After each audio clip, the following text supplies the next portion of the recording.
Vice President Yemi Osinbajo on Wednesday morning departed for the U.S. to lead Nigeria's Energy Transition Implementation Working Group on the U.S. mission. Hi, welcome to What's Happening. These are the top 10 stories.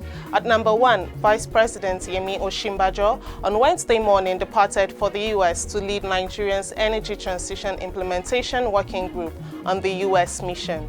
Osinbajo will seek for global partnerships and support for Nigeria's recently launched energy transition plan from the U.S. government, the private sector, and other development partners. According to a statement by his spokesman, Laolu Akande, the VP will meet his American counterpart Kamala Harris, World Bank Group, and other partners starting from September 1st. The Vice President's delegation to the U.S. will include Minister of Finance, Budget and National Planning, Zainab Ahmed, Minister of Works and Housing, Babatunde Fashola, Minister of Power, Abubakar Aliyu, Minister of Environment, Mohammed Abdullahi, Minister of State Petroleum Resources, Timipre Sylva, amongst others. Number 2, Governor Rotimi, Akeredolu of Ondo State, has criticized the multi-billion naira pipeline security contract given by the federal government to a former armed militant, Government Ebemopolo, popularly known as Tompolo.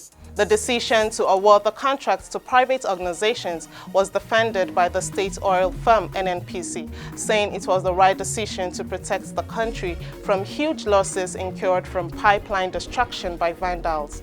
In a statement released on Wednesday, Akeredolu raises fundamental questions on the sincerity of the advices of the government on security issues, with reference to the federal government's reluctance to support state governments that have established security outfits.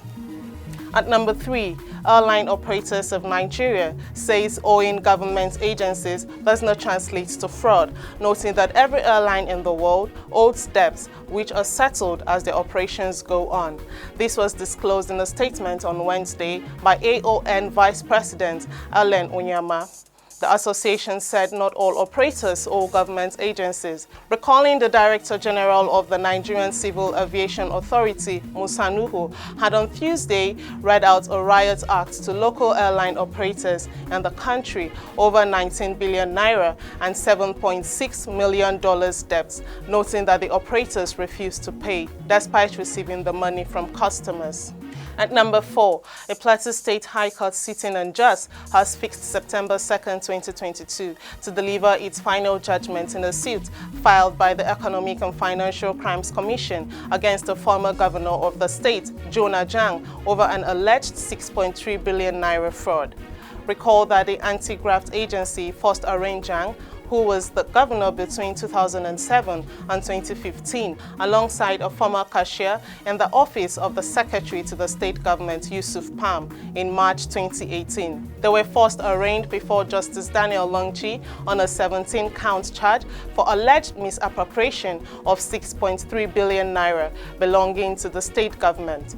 After hearing the matter for about 2 years, Justice Longchi retired in 2019, stalling further hearing on the case. The case started afresh in 2020 after the state chief judge assigned to it a new judge, Justice Christy Dabub. At number 5, President Muhammad Buhari, in a statement issued by his spokesperson on Wednesday, praised the former leader of the Soviet Union, Mikhail Gorbachev. He stated that history will be kind to him for prioritizing the interests of the Russians over his political ambition. Russian news agencies reported on Tuesday that Gorbachev passed away in Moscow at the age of 91. Gorbachev served from 1985 to 1991, helping to transition the U.S.-Soviet relations out of the Cold War. Buhari described Gorbachev as a courageous reformer who will be remembered for years to come because of his immeasurable contributions to world peace and openness in his own once rigidly closed society. At number 6, India is set to unveil a new naval flag that retires a British colonial symbol to mark the formal debut of the country's first locally built aircraft carrier. The news was disclosed by the office of the Prime Minister, Narendra Modi. The current ensign features a prominent cross of St. George, the national flag of England, and a legacy from India's 9 decades as a crown dependency, which ended with independence in 1947. According to reports, the new flag will be revealed on Friday. At number 7, the Federal Capital Territory Election Petitions Tribunal has ordered the Independent National Electoral Commission to conduct a rerun chairmanship election in 6 wards of Kuje Area Council. Delivering the judgment, Chief Magistrate Muinat Oyekan, who led a 3-member panel, nullified the elections held in 9 polling units where elections were marred by irregularities. Reacting to the judgment, the winner of the poll, Abdullahi Sabo, said the party was not deterred by the judgment.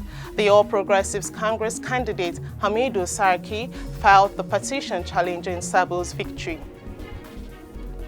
At number 8, the progressive Abia youths have urged Governor Okezie Ibazu to discontinue with the school feeding program and use the funds to clear the backlog of salary arrears owed teachers in the state.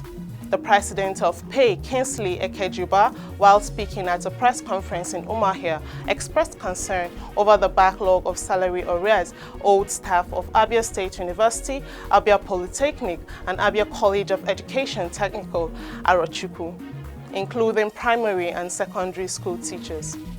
The youths in a 13-point communique stated that the state owed over 5 years of cumulative salary arrears to lecturers and other staff. They also decried the deplorable condition of the state, which they blamed on bad leadership. At number 9, the police command in Jigawa State has confirmed the death of 2 boys in a boat capsized at River Miga in the Miga local government area of the state. The command spokesperson Lawan Shisu, who disclosed in a statement on Wednesday, said the deceased Imran Rabiu, aged 12, and Tasiu Rabiu, aged 14, died after the canoe carrying 9 persons capsized at about 9:00 p.m. on Saturday. He said the incident occurred when the deceased and 7 others were returning from a farm in Galochimu and Sansani villages in Miga local government area. The canoe reportedly capsized due to the rain and windstorm. 7 people were rescued while the other 2 were not. Finally, at number 10, the Nigerian Communications Commission has set $0.10 as the new fixed international termination rate for voice services paid by overseas telecom carriers for ending international calls on local networks in Nigeria. The ITR pertains to the cost of bringing call traffic into Nigeria, and it was increased from $0.045 initially presented in December last year as a floor price. The new rate will take effect September 1st, 2022. It added that international operators were mandated to pay local operations in dollars. That's all for today. See you next time on What's Happening.